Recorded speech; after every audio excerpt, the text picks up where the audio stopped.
अखन अहाँ सब सुन रहल छी मैथिली एक्सप्रेस की शानदार प्रस्तुति। आई है दशहरा के मेला में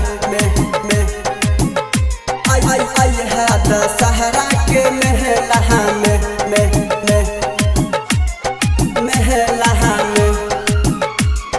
music by DJ Umesh. Dussehra के मेला में भाभी के संगे गे अपना आई है दशहरा के मेला में आई है दशहरा के मेला में भाभी के संगे गे अपना आई है दशहरा के मेला में आई है दशहरा के मेला में लाली लगा के होठा लाली लगा के बढ़िया नहीं कवनो झमेला में भाभी के संगे गे अपना आई है दशहरा के मेला में आई है दशहरा के मेला में।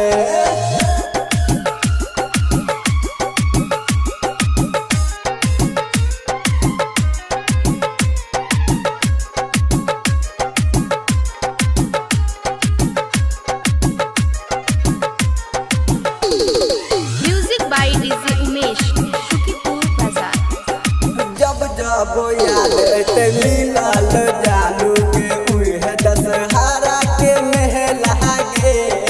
उहे दशहरा के मेला गे जब जब याद ते मिलल जानू के उहे दशहरा के मेला गे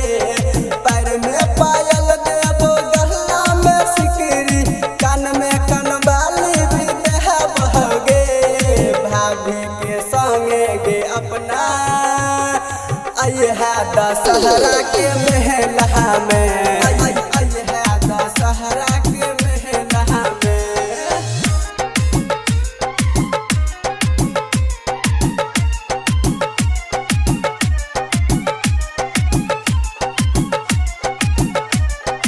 म्यूजिक बाय डीजे उमेश,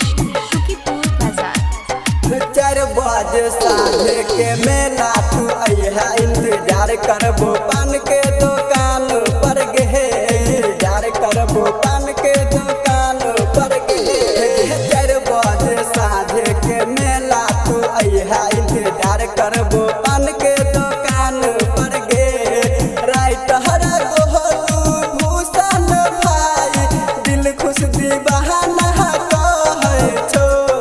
भाभी के संगे गे अपना आई है दशहरा के मेला